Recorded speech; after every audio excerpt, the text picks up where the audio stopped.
LGU ang 4 na sangkot sa umano'y paninira ng mga puntod sa sementeryo roon. Ayon sa City Environment and Natural Resources Office, nabisto ang modo sa Bolonsuri Cemetery sa Barangay Kamamanaan.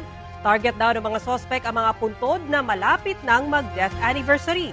Wawasakin daw nila ang puntod at aabangan ang mga bibisitang kaanak para kontratahin na ipaayos ito. Payo ng mga otoridad, i-report sa kanila ang mga sirang puntod para maaksyonan.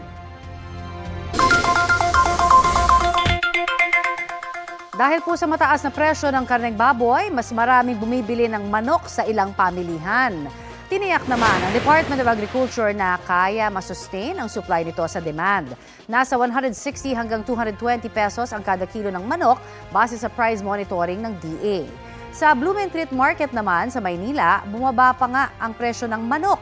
185 pesos per kilo ang buong manok, mas mababa kumpara sa 195 pesos per kilo noong pong nakaraang linggo. Ang diskarte ng ilang mamimili, bumili na muna ng frozen meat na di hamak na mas mura kumpara doon sa fresh meat.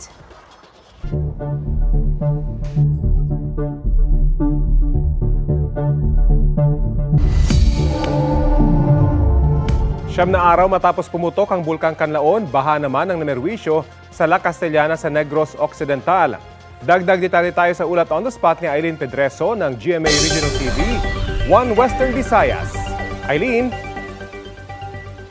Rafi, upang masiguro ang zero casualty at kaligtasan ng mga residente na nakatira malapit sa mga ilog sa bayan ng La Castellana sa Negros Occidental, muli na namang nagsagawa ng forced evacuation ng mga residente ang LGU.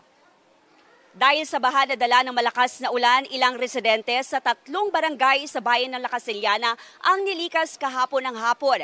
Kabilang dyan ang mga residente mula sa mga barangay ng Biak na Bato, Kalapnagan at Bulucanag. Ayon sa mga evacuee na nakausap ng news team mula sa barangay Biak na Bato, karamihan sa kanila ay nakatira malapit sa ilog.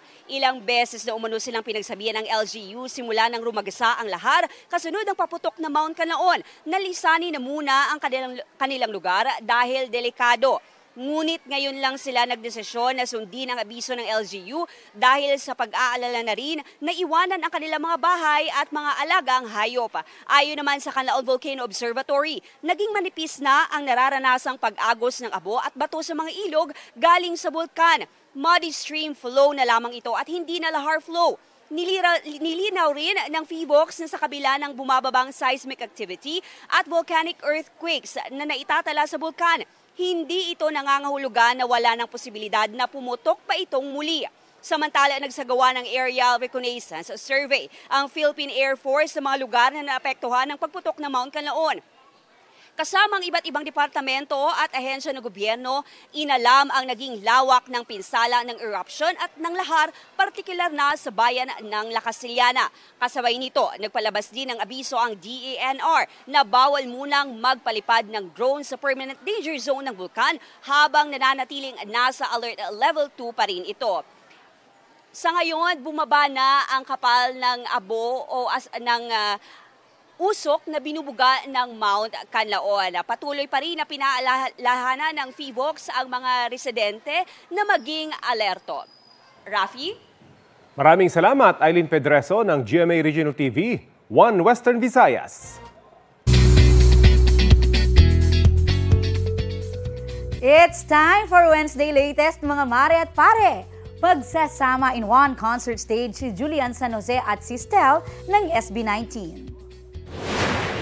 Tiyak na back-to-back na bosesan at paghatawang hatid ng Asia's Limitless Star at miyembro ng P-Pop Kings. Para yan sa kanilang concert na Julie and Stel, ang ating tinig sa July 27 at 28 sa New Frontier Theater.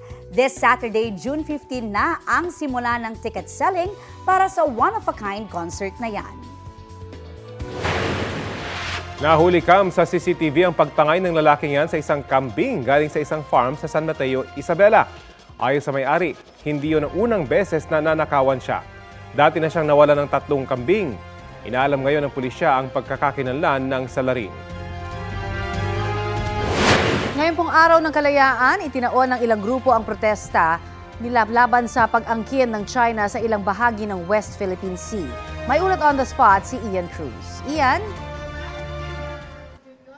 Yes, Connie, nagdaos ng kilos protesta ang grupong Bunyog Pagkakaisa Party sa tapat ng gusali ng Hillpuyat Avenue sa Makati, kung saan nga naroon ang konsulado ng China ngayong araw ng kalayaan. Ayon kay Juliet Suliman, Secretary General ng Partido, mahalagang igit natin ang soberanya sa West Philippine Sea. Lalo na raw tayo sa International Tribunal noong 2016, pero binabastos naman ng para ng China ang relasyon nito sa Pilipinas dahil binobomba raw ng tubig ang ating mga vessels sa West Philippine Sea, pati na ang mga mangis ng Pinoy. Isinigaw nila sa rally ang pagbibitiw ni VP Sara Duterte na ni Suliman ay hindi umano umiimik ukol sa mga isyu sa sangkot ng sila. Sinisika pa natin makuha ang panig ng Vice Presidente ang labi ng grupo na papasukin sa bansa ang mga taga-International Criminal Court para raw makamit ang justisya ng mga nasawi sa war on drugs. At ito nag-disperse din agad ang mga ralista na bantay sarado ng Makati Police at ng mga taga-barangay BR. Samantala, may kilos protesta rin dito ang mga militanteng grupo malapit sa US Embassy sa Maynila bandang alas 10 ng umaga na magtakbuhan sa Ross Boulevard, kanto ng Calao, ang mga realista sa tapat ng Museo ng Pambata. Katabi lamang ito po rin ng embahada na tigil ng mga pulis ng NCRPO at ng Manila Police District ang mga realista. Sarado ito ngayon, itong southbound ng Ross Boulevard habang nagaganap nga ang pagtiros kabilang sa ikinapretesta ng Bayan Nina at iba pang grupo ang patuloy umanong political at military intervention ng Amerika na pinahihintulutan umano ng administrasyon. At Connie, sa mga sandaling ito ay unti-unti na nga nag-disperse itong mga nakitipon ng mga rallyista dito yan sa Ross Boulevard. Pero sa ngayon, Connie, ay nakabarikada pa rin ang mga pulis dito sa southbound ng Ross Boulevard. Kaya sa mga motorista ay iwasan muna po itong kantong ito ng Ross Boulevard at Calao dahil nakasarado pa ang southbound. Dali sa iyo, Connie. Maraming salamat, Ian Cruz. Kapuso, alamin ang maiinit na balita. Bisitahin at mag-subscribe sa GMA Integrated News sa YouTube. Sa mga kapuso abroad, samahan nyo kami sa GMA Pinoy TV at sa www.gmanews.tv.